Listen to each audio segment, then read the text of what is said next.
Now, welcome to the program after the break. Now, the telephone lines are opened to bring flavor to the program.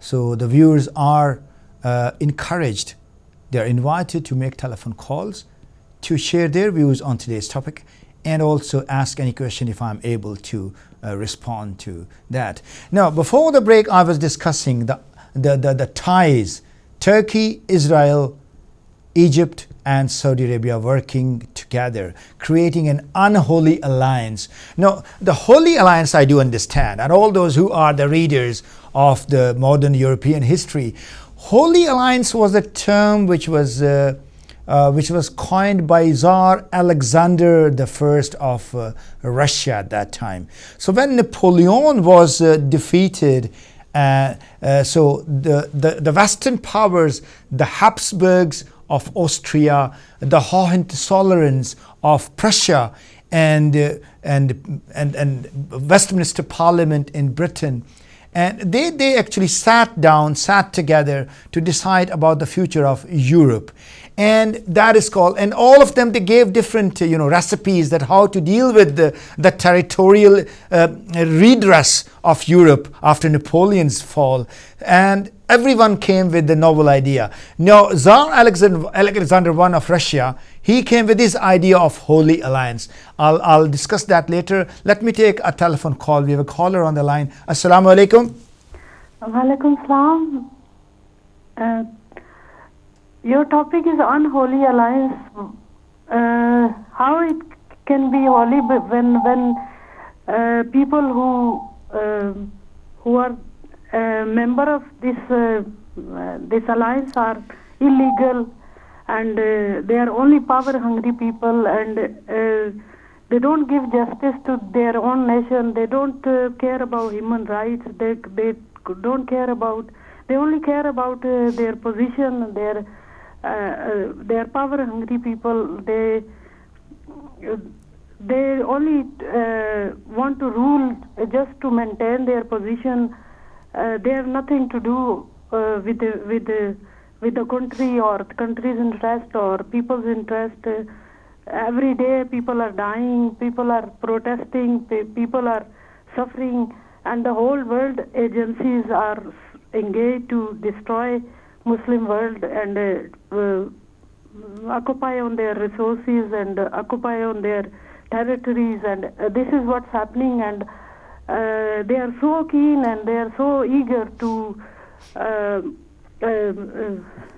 that Saudi Arabia and Iran, they have some sort of war or whatever they want to do. But Iran, I'm not saying anything to Saudi Arabia the rulers, because that's what they want as well. The way they carry on with the policies they have. But Iran should play a main role in this position, because we don't want them to go into war, and war is not the solution. Can I take your name, sister? Your name, please? My name is Mrs. Tyre. Mrs. Tyre, where are you calling from? Bradford. Very good comment. Spot on. I really give you a 10 out of 10. I mean, your comments, your reflections are completely spot on, and I definitely would like to dovetail your argument into my. Thank you very much for your call, and keep calling. Thank you very much. Thanks for your call. Thank you. Yes, please. The only thing is hurting me that we are not going towards the solution.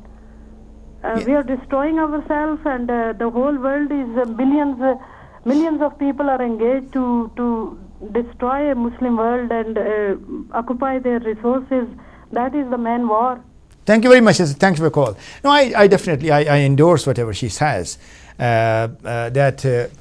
I said that in my last week's program, that Britain and United States, we have a lot of respect for these two countries. They have contributed a lot towards humanity, contributed a lot towards political institutions. They developed them, and they have been helping so many countries in the last many years, to many decades rather, towards the poverty alleviation and helping the countries in problem, in debt. But in the meantime, I would like to say that politically, Britain and United States, they have been seldom the part of the solution. They have been mostly part of the problem. So I go back to when Napoleon was defeated and all the powers of that time, they put forward their ideas. So Tsar Alexander I of Russia, he put forward his idea that how to bring peace and how to redress the territorial disputes of the region after Napoleon. And he put forward the idea of a holy alliance. He said, since all of us are Christians, so being Christian brethren, so we should think like Christians, and we should draw the boundaries of all these countries. 13 or 15 countries, they were affected by Napoleon's conquests from 1896 onward, 1796 onwards to 1808, 1809, till the time Napoleon was winning. So I call this term as unholy alliance. So again, we have Israel, Turkey, Egypt, and Saudi Arabia working together and towards redrawing the map. And now they all are focused on Syria.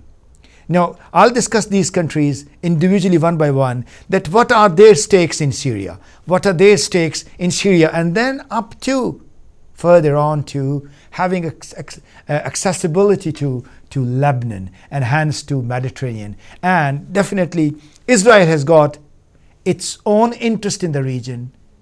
Turkey has got its own interest. Now Turkey, which we call in the history, in the 19th century, the leading historian and political commentators of that time used to call the Ottoman Empire Turkey as the sick man of Europe. Now, definitely that was a very erudite term coined by someone. I call today Turkey again sick man of Europe because they are not getting any entry to EU despite spending millions of pounds and euros on their campaign, despite siding with the oppressors who might, as they think, influence the decision makers to open the European Union doors for Turkey. So Turkey for today, combining these three people, the foreign minister, the prime minister Davutoglu, and Tayyip Erdogan. So these three people are today's enfant terrible, infant terrible. So definitely Turkey's interest in Syria, Turkey's interest in Lebanon, Turkey's interest in the region. And now Turkey is being used by Saudi Arabia because of Turkey's strong position in the NATO, being a bona fide member of the NATO military alliance. So Turkey might influence the other NATO countries to support Turkey in Syria. And what are the game plan? What are the designs of these people? Now, designs are that all of us, we know that Bashar al-Assad's strong forces, supported by the other anti-ISIL forces from other countries who really want to get rid of this scourge, the ISIL or ISIS or Daesh and their affiliates, half a dozen affiliates in the region. So they want to get rid of that. So they have joined Bashar al-Assad's forces to get rid of these people. And now, as we all know, in the last week or so, the Syrian troops really, they have made their headway on Aleppo, and now they are marching towards Raqqa. If they carry on like that, maybe in a couple of weeks' time, Raqqa, which is a stronghold, which is the headquarters of the ISIL leadership, so Raqqa would be very likely to fall. And once Raqqa falls, then obviously the entire region would feel the fruit of that. The Syrians will have the control on at least 3/4 of the territories, completely ruined by the external forces. Now, that is why now, as Saudi Arabia, Turkey, they are envisioning that if Raqqa falls, then definitely their game plans will go to shambles and they will not get anything out of it. So in a desperate haste, they are taking measures to start attacking the strongholds, but they are not attacking the ISIL strongholds. They are not attacking Raqqa. They are attacking other parts where Bashar al-Assad's troops, they are deployed, and they are killing innocent civilians also along with that. So that is their real plan. They don't want Turkey and Saudi Arabia. They do not want, and of course, Israel, and of course, Egypt. These four countries, they do not want ISIL to be defeated. They want to keep the ISIL threat, ISIL menace alive, so that they keep on trading their weapons, trading their strategy, trading their rumors, and all these things are definitely helping the economies. Now, I do understand one area of Turkish attacks or Turkish military bases being offered to Saudi Arabia for Saudi's F-15 combat aircraft, pounding tons of explosives on innocent people in Syria, because Turkey definitely wants a role. Turkey wants to destroy the dissenting people, like the Kurdish Peshmerga in the region. So they are hitting the Peshmerga. And the UN Secretary General Ban Ki-moon and the NATO Secretary General Jens Stoltenberg, they both at different occasions, different venues, in different words, they have criticized, they have voiced their concerns about these recent Saudi and Turkish attacks. Now, Turkey also wants to distract the public attention, distract the international attention from the refugee problems, because Turkey is not opening the borders for scores of thousands of the Syrian refugees knocking at its door, Turkey's door, and want an entry. For this, already Turkey has been a beneficiary of $3.3 billion from the Western donors. Now, Turkey is just enjoying with that money and not playing a role which Turkey is required to by the Western power when they gave this money to Turkey. And Turkey is definitely distracting the people's attention, the attention of media, and being part of Saudi Arabia in Syria. So Turkey definitely is denting the regional peace. Turkey is destroying the regional peace. Turkey is a problem to is a part of the problem today, not part of the solution. Another, if you look at Turkey's shambolic past, that how Turkey has been aggressor in history, recent history, against the Cypriots, the people of Cyprus. So with that catalogue of shame which came to Turkey about 20-30 years ago in Cyprus, and that's carrying on even today, now Turkey is adding to its catalogue of shame by hitting and by attacking the Peshmerga, the Kurdish people, who are the real fighter against the ISIL. So why they are being attacked? And Turkey and Saudi Arabia, they don't have that professional know-how. They don't have any military expertise to attack, to precisely attack, like I call as precision attacks on strongholds of ISIL. They are not killing ISIL, they are killing the enemies of the ISIL. So obviously, they have their axe to grind in Syria. I talk about Israel. Now, Israel, last time I mentioned that Israel got, its own designs, its own interest in the region, and that interest is Lebanon, to defeat Hezbollah and to level the score with them, what Hezbollah did in 2006 and 2007.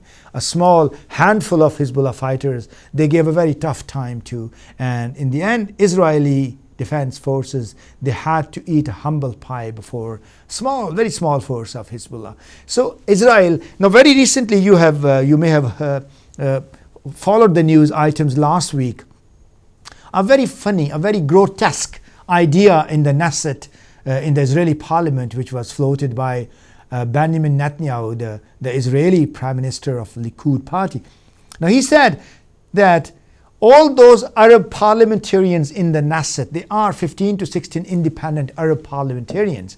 So he said if they go back to the Arab areas, the Palestinian areas, even though attending the funerals of innocent people killed by the Israeli Defense Forces, when they come back, they would not be allowed. So their membership to the Knesset would be suspended. So look at his daredevil gesture.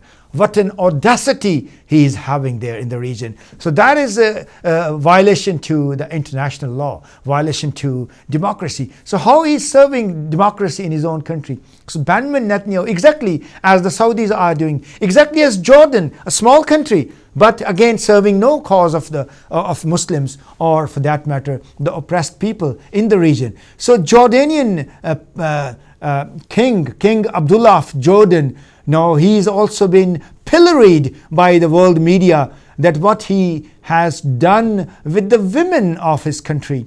So about 48% population of Jordan, the women are on the streets, the women are protesting openly, they are raising their voices against the oppressive regime of King Abdullah of Jordan. So first, these countries, they will have to put their own house in order.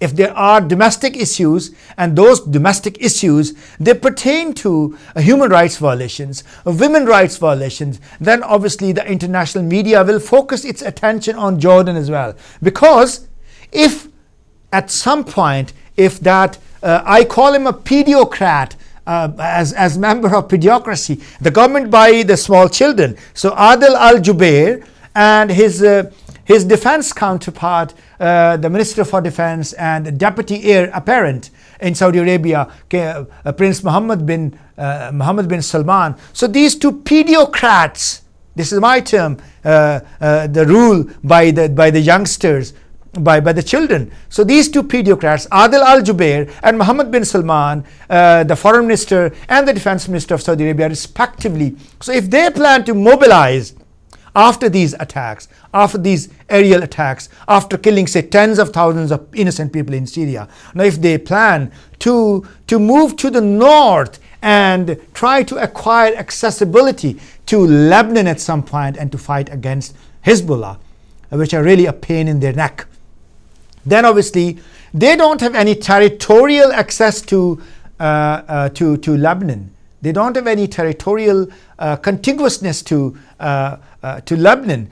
Either they can go through Jordan. If Jordan opens doors for the Saudi tanks, Saudi main battle tanks, they have more than 200 modern main battle tanks they procured in the last 15 years or so, after spending $50 billion every year towards procurement of these weapons, like the combat aircraft F-15, Eurofighters, like the other latest artillery pieces, like the missiles, like the missile batteries, multiple barrel guns, and Saudi Arabia has got loads of them. So if they intend to mobilize their tanks, their artillery, their mechanized infantry through Jordan and to enter and to try to defeat Lebanon, Hezbollah in particular, and trying to encircle Iran from the northwest, then that would be suicidal to the Saudi designs, and that will expedite the downfall of the House of Saud if that happens. Because the other route to enter Syria is through Turkey, and they're already attacking through F-15 fighters and Eurofighters. So if that happens, then at some point Saudi Arabia or other camp followers with Saudi Arabia like Egypt, like Turkey, they plan to invade Syria and mobilize like boots on the ground, then that will definitely, it will make their downfall more rapid than later. So this is a reality. Now in the meantime, Saudi Arabia is also sending so many pieces of advice to the Egyptian President General Abdel Fattah Sisi. Now Abdel Fattah Sisi has got about hundreds of opposition leaders jailed, and scores of them are on the death row, including the former president Mohammed Morsi. And the case is going on at the higher apex courts for his reprisal. But let's see what is going on and what will happen, if there is any reprieve for these political leaders in the jails in Egypt. Now they are, a couple of weeks ago, the WikiLeaks, they intercepted some messages through their cyber cyber instrument, cyber resources, that the Saudi leadership, especially these three people, the interior minister of Saudi Arabia, Mohammed bin Naif's son, he's 54, 55 years of age, and Mohammed bin Salman, the defense minister, and the foreign minister Adil al-Jubair. So they proposed to Abdel Fattah Sisi that why don't you get rid of them, why don't you kill them, why don't you award them death sentence and execute them as we did with the Shaheed Bakr al-Namr, and everything will cool down and you will have no opposition from the side. But then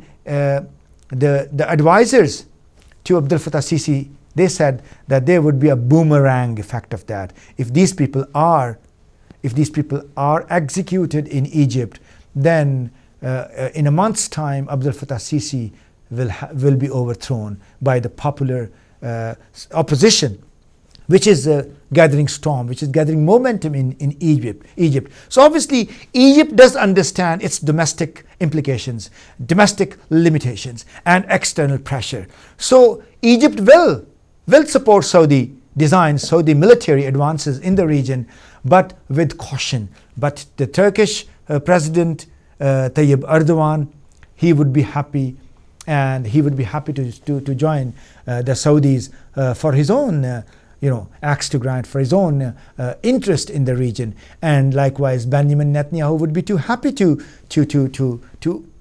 offer his support to the Saudi designs in the region. Now, I would like to mention that the Israelis, they have for many years they are planning to use the Muslims towards to counterbalance the emergence of Iran as the power in the region. But again, that would be suicidal. The contemporary political commentators, the media experts, the politicians, the leaders, the diplomats, and the academics in the world, in the Western world, they have easily, because they don't want to destabilize the Kurds. They don't want the Kurds to be destroyed by Turkey. And because the Kurds, they have got sizable support from Germany. And Germany is the EU's breadbasket as the biggest economy in the region, in the EU. So Germany will not let Turkey do that piecemeal. So definitely Turkey will have obstacles towards siding with Saudi Arabia as it is. Pakistan was another country which the Saudis wanted to drag into this mess. But the able leadership, the military leadership in Rawalpindi, they said no, because they knew the realities that would be suicidal for them as well. So obviously now the Saudi regime, the Turkish regime, and the Israeli regime, they are much more ambitious to maraud and to mow down people in Syria. But like again, if they do that, and they are capable, they don't care if tens of thousands of innocent are killed, because Israel is very notorious in killing, and they are very experienced in killing unarmed peaceful demonstrators, the Palestinian Arabs in Israel. Saudis, they're also notorious of killing, of persecuting the innocent opposition people in their own country, in the east and southeast regions of Saudi Arabia. Likewise, Turkey has also been very cruel in subjugating and in quelching the opposition voices. But Pakistan, obviously, the military decides on merit. And I go back again, this problem is becoming more and more complicated. These two problems, Kashmir in the South Asian region and Palestine in this region. So I go back to where I started from, the saying of Lord Abry, that if these two issues are not resolved as per the aspirations, as per the desires of the, like the plebiscite is the word which is being used by the people of these regions. If Kashmiris, they don't get an independent country, if Palestinians, they don't get an independent country, then the world peace, not only the regional peace and regional peace of Middle East, regional peace of South Asia, that has the potential of creating these regions as the biggest intractable issues in the world, and they have the potential to be expanded and go beyond the frontiers, hence providing some sort of excuse for other nations to enter the war arena and calling it another big international armed conflict, if not the Third World War. With that, I conclude my program for today. Thank you very much for being with us, and next Monday I'll bring another topic to you and we will discuss that in details. Thank you very much, and Khuda Hafiz.